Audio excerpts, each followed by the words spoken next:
నమస్తే. నేను మీ అశ్విని కుమార్. తను స్థాపించిన లేదా తను ప్రారంభించిన ఎన్నికల ప్రచారం కోసం కూటమి పేరేదో కూడా తెలీదు ఆ వ్యక్తికి.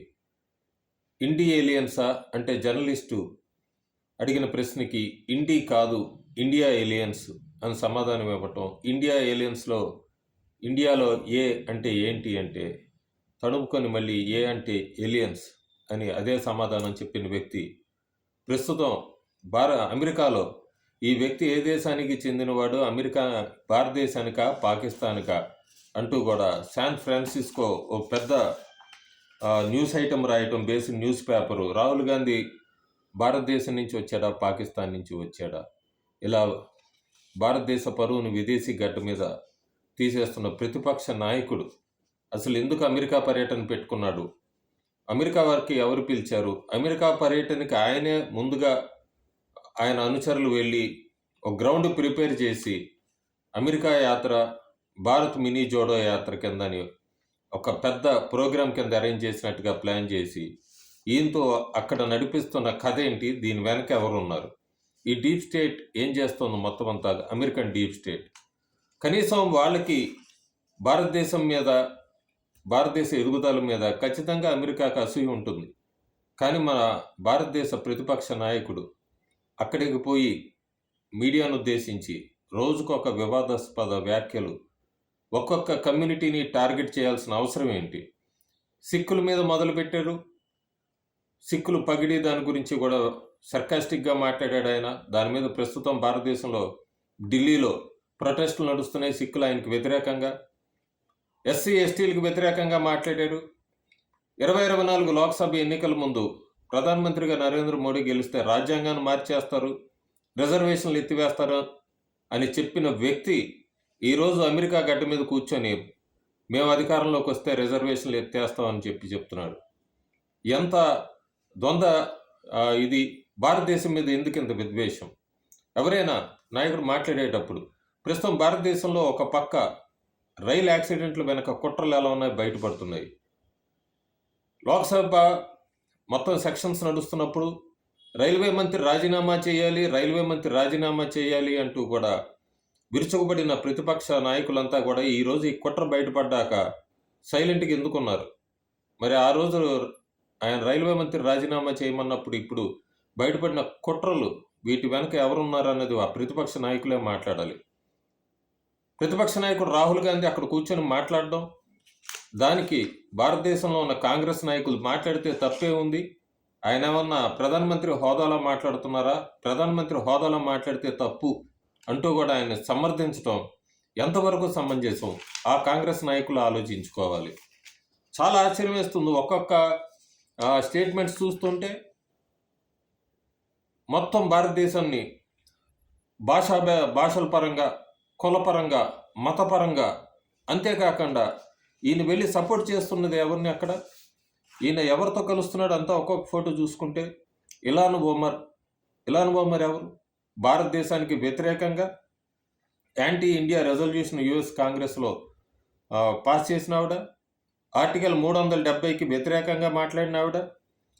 అంతేకాకుండా పాకిస్తాన్ ఆక్యుపైడ్ కాశ్మీర్ని ఆవిడ వెళ్ళి అక్కడ వాళ్ళకి మద్దతు తెలిపి, అట్లాగే పాకిస్తాన్కి మద్దతు తెలిపి, అంతేకాకుండా ఇమ్రాన్ ఖాన్ వీళ్ళందరితో కూడా వేరే రకంగా మాట్లాడిన వ్యక్తి.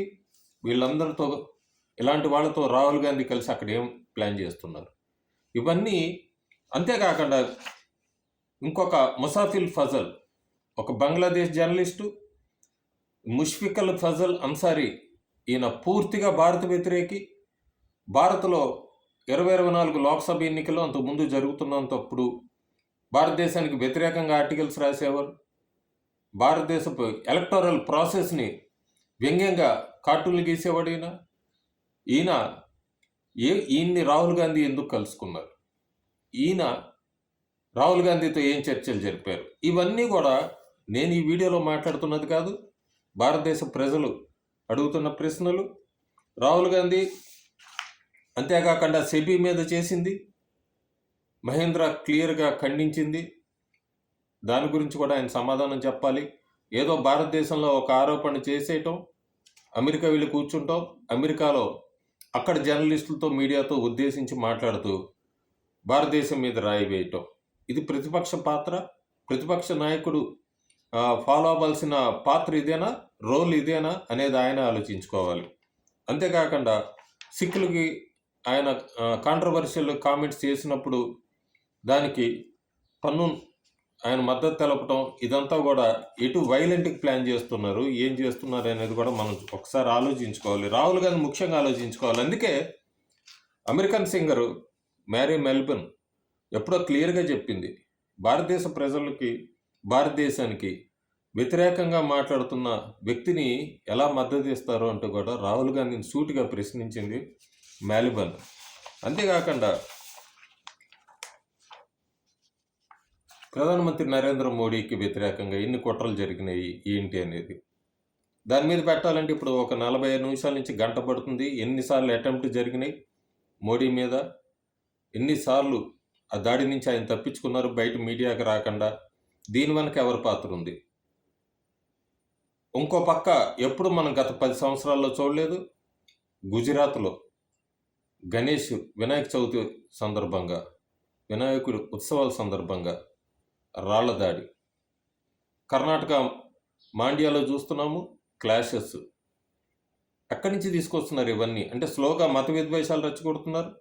రైలు యాక్సిడెంట్లో వెనక కుట్ర, ప్రతిపక్ష నాయకుడు అక్కడ కూర్చొనేమో భారతదేశం మీద విషం చెమ్మటం, బంగ్లాదేశ్కి, పాకిస్తాన్కి సపోర్ట్గా మాట్లాడడం, ఇండియన్ జర్నలిస్టులకి వ్యతిరేకంగా మాట్లాడడం, ఇవన్నీ అలాగే ఇండియాకి వ్యతిరేకంగా ఉన్న జర్నలిస్టులను అక్కడ కలవటం, ఇదంతా కూడా ఎటువైపు అడుగులు వేస్తుంది ఈ కాంగ్రెస్ పార్టీ కూటమి అనేది కూడా ఒకసారి ఆలోచించుకోవాలి. అందుకే తెలంగాణ బీజేపీ నాయకుడు, కేంద్ర మంత్రి బండి సంజయ్ ఆయన ఇచ్చిన పిలుపు ఇప్పుడు అందరిలో కదలికి తీసుకొస్తుంది. Rahul quit India. ఇప్పుడు బండి సంజయ్ తీసుకొచ్చిన ఈ స్టేట్మెంటు ఇది ప్రస్తుతం తెలంగాణను దాటి దక్షిణ భారతదేశంలోకి వెళ్ళింది. రాహుల్ క్విట్ ఇండియాని త్వరలోనే భారతదేశం మొత్తం కూడా ఇది చూడబోతుంది. రాహుల్ గాంధీ మీద ఇప్పటికే ఢిల్లీలో, కర్ణాటకలో కేసులు ఫైల్ అయినాయి. ఆ కేసులు ఎలక్షన్ కమిషన్ దగ్గర ఒకటి, ఢిల్లీ సిపిఐ దగ్గర, వీళ్ళందరి దగ్గర కేసులు ఫైల్ చేశారు. ఈయన బంగ్లాదేశ్లో హిందువులకు జరుగుతున్న అన్యాయం మీద మాట్లాడు, వెస్ట్ బెంగాల్లో జరుగుతున్న ఘోరాల గురించి మాట్లాడు, అక్కడ పోయి సేవ్ కాన్స్టిట్యూషన్, రాజ్యాంగాన్ని కాపాడండి అంటూ కూడా అమెరికాలో వాషింగ్టన్ డీసీలో జర్నలిస్టులు ఉద్దేశించి మాట్లాడుతున్నారు. చాలా ఆశ్చర్యకరమైనది ఏంటంటే కరెక్ట్గా ఆ ప్లేస్ నాకు ఇంకా గుర్తు రావట్లేదు. అక్కడ రాహుల్ గాంధీ ప్రెస్ మీట్ పెడితే ప్రెస్ మీట్ ముందు పాకిస్తాన్ నేషనల్ యాంథమ్ ప్లే చేశారట ఆయన పాకిస్తాన్ వాడు అనుకుని. సో ఇది మన భారతదేశ పరువునంతా కూడా అమెరికాలో తీస్తున్న వ్యక్తి ప్రతిపక్ష నాయకుడు రాహుల్ గాంధీ అని చెప్పి భారతదేశ ప్రజలు నవ్వుకుంటున్నారు. అంతేకాకుండా రాహుల్ క్విట్ ఇండియా అనే ఉద్యమాన్ని కూడా తీసుకురాబోతున్నారు. ఈ రాహుల్ క్విట్ ఇండియా అనే ఉద్యమం కరెక్టా కాదా అనేది కింద మీరు కామెంట్స్లో పెట్టండి. ఇది ఏ ఒక్క పార్టీకి కాదు. కాంగ్రెస్ సపోర్టర్స్ కనుక ఒకవేళ నా సబ్స్క్రైబర్స్లో ఉంటే, ఒకవేళ రాహుల్ గాంధీ కరెక్టే మాట్లాడాడంటే ఆయనకు అనుకూలంగా కూడా ఒక డిబేట్ లాగా పెడితే దీన్ని మనం ఏ రకంగా తీసుకెళ్ళగలం అనేది రాబోయే రోజుల్లో ఆలోచిద్దాం. ప్రస్తుతానికైతే ప్రతిపక్ష నాయకుడు రాహుల్ గాంధీ అమెరికాలో సిక్కులకి సంబంధించి కాంట్రవర్సీ స్టేట్మెంట్స్ చేయటం కానీ, ఎస్సీ ఎస్టీలకు సంబంధించి కానీ, క్యాస్ట్ సెన్సస్ మీద, రాజ్యాంగానికి సంబంధించి కానీ, రిజర్వేషన్లు రద్దు చేస్తామని కానీ ఇవన్నీ మాట్లాడడం చాలా వివాదాస్పదంగా మారుతుంది. అంతేకాకుండా బంగ్లాదేశ్ జర్నలిస్టులను కలవటము, అట్లాగే యాంటీ ఇండియా మీద అమెరికాలో కాంగ్రెస్ సెనెట్లో పాస్ చేసిన బిల్లు, ప్రధానమంత్రి నరేంద్ర మోడీ మీద కూడా వ్యతిరేకంగా పాస్ చేసిన లేడీ ఇలాన్ ఉమర్ని కలవటం, ఇవన్నీ కూడా చాలా కాంట్రవర్సీ అవుతుంది. రాహుల్ గాంధీ అమెరికా పర్యటన పూర్తిగా కాంట్రవర్సీగా మారిపోయింది. సో ఆయన భారతదేశానికి తిరిగి వచ్చాక మరి ఏం వివరణ ఇస్తారో అనేది అయితే మనం వేచి చూడాలి. Thank you.